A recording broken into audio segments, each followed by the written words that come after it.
ये लाइव बदली है नहीं, इतने घंटे हुए नहीं रिकॉर्डेड होंगे कुछ ये बनाना करें स्टार्ट के थोड़ा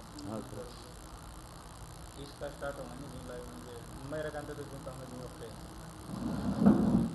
चलो हो गया जी प्रधान जी, आज आपके द्वारा जो प्रेस कॉन्फ्रेंस की गई है, क्या मुद्दा है? मैं 13 जुलाई को खेदड़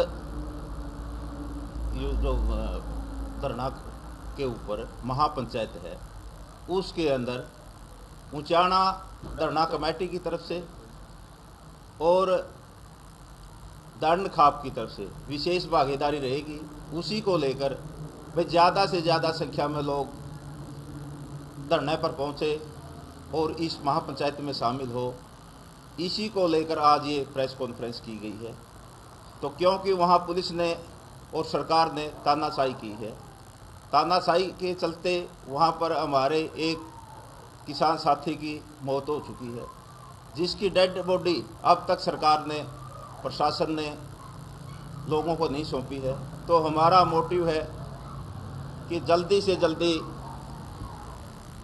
किसानों को डेड बॉडी सौंपने का कार्य, और जो 173 की कार्रवाई होती है उसके अंदर भी खामियां रही है। परिवार के लोगों का बयान लिया जाता है, जबकि पुलिस ने ना तो परिवार के लोगों का बयान लिया है पोस्टमार्टम के दौरान, ना उसको ऐड किया गया है, और दूसरी तरफ तानाशाही दिखाते हुए प्रशासन ने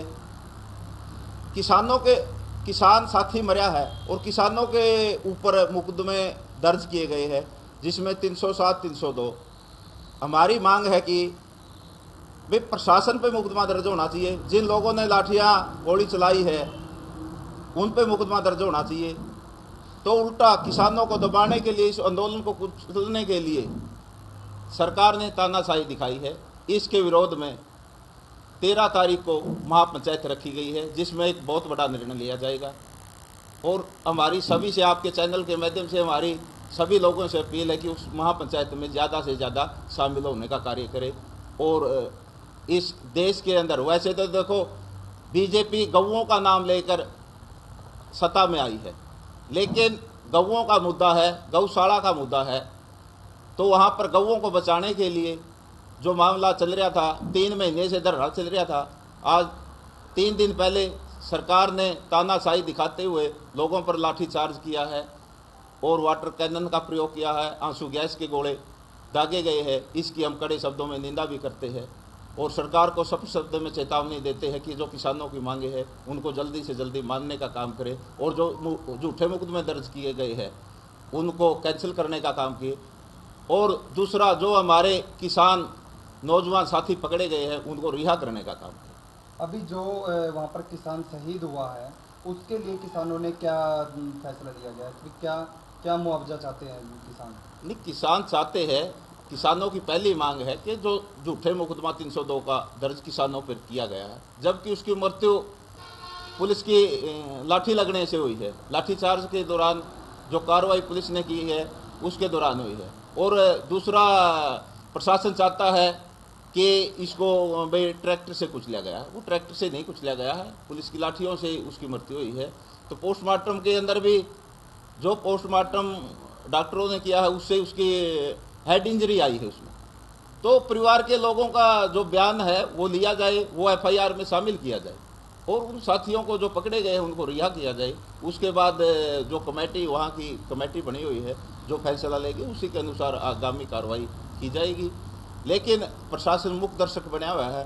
प्रशासन उल्टा किसानों को दबाने के लिए प्रशासन ने ये डेड बॉडी देने से मना कर दिया, ये कंडीशन रख दी। प्रशासन कंडीशन रखता है, भाई आप दाह संस्कार करोगे तो हम डेड बॉडी देंगे, जबकि किसानों की और कमेटी की मांग है कि पहले सरकार बातचीत करे, रास्ता खोले, जो हमारे किसान साथी पकड़े गए हैं उनको रिहा करे और जो 302 का पर्चा दर्ज किया गया उसको कैंसिल करने का। डॉक्टर सिक्किम जी, आपका क्या कहना है इस पूरे जो ये मामला है, खेदड़ का जो मामला हुआ है, क्या कहना चाहेंगे इसके बारे में? कहना तो क्या है, मैं तो मुख्य दर्शक थी वहाँ, मैंने देखा था भाई मान लो मेरी कौम को कैसे मार रही हैं। हमने तानाशाही जो मतलब हमने देखा था, कभी अंग्रेजों के ज़माने में कहते थे भी तानाशाही होती है या अंग्रेज ऐसे थे वैसे थे।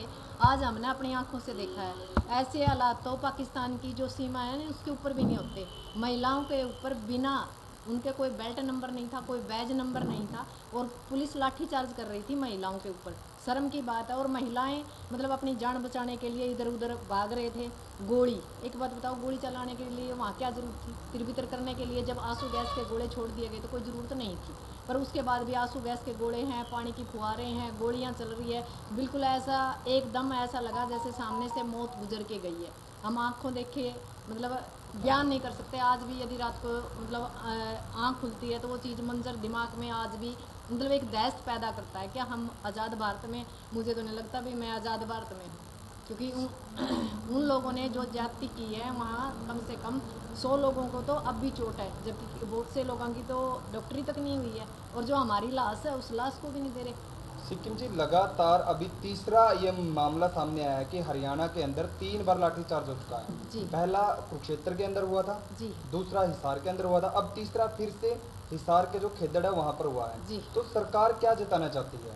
नहीं, सरकार का तो हमें एक चीज़ तो समझ में आ गई, सरकार हमें थकाना चाहती है। भी सरकार चाहती है भी आंदोलन पे आंदोलन हो और जो किसान है ना वो सिर्फ मुकदमे और मतलब हर रोज़ महापंचायत पंचायत और अपने मुद्दों से भटक के दूसरे मुद्दों के अंदर मतलब कहीं ना कहीं लड़ाई भिड़ाई और अपनी जो एनर्जी है उसको वेस्ट करें।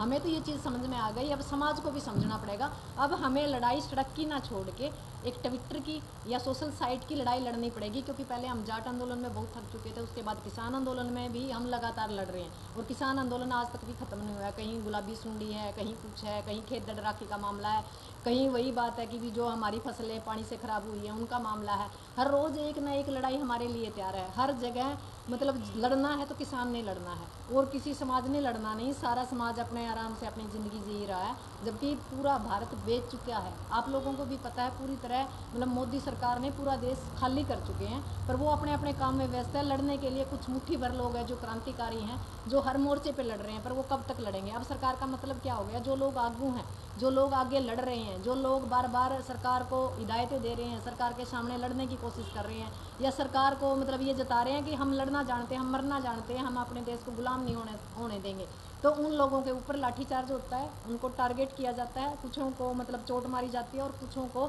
ऐसे मुकदमे लगाए जाते हैं जैसे 302, 307। एक बात बताओ, आदमी भी हमारा मरा है और 307 और 302 भी हमारा पे लग गया। तो पहली बार ऐसा होया है हिंदुस्तान के कानून के अंदर कि भाई हमने मनस भी अपनाए जावा, जान भी मारी जावा और मुकदमे भी मार पे लग गए। समझते परे की बात है, हम समझ में नहीं आ रही भी हम लोकतंत्र प्रजातंत्र के अंदर जीवित हैं या कहीं दूसरे देश के अंदर है।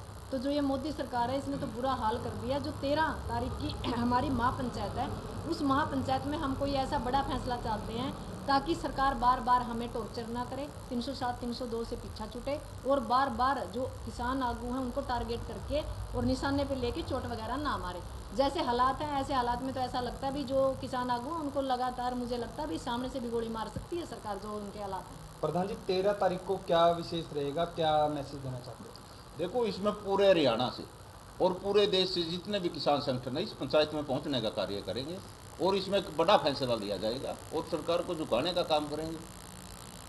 तो इसमें पंचायत की जैसे कार्रवाई चलेगी, वहाँ पर जो फैसले लिए जाएंगे उसी के अनुरूप आगामी हम रणनीति बनाएंगे। कौन से संगठन पहुंचेंगे 13 तारीख को? क्या उम्मीद? सभी पूरे हरियाणा की खाप पंचायत और पूरे देश के जितने भी संगठन है, छोटा संगठन है या बड़ा संगठन है, सभी संगठनों को कॉल की है।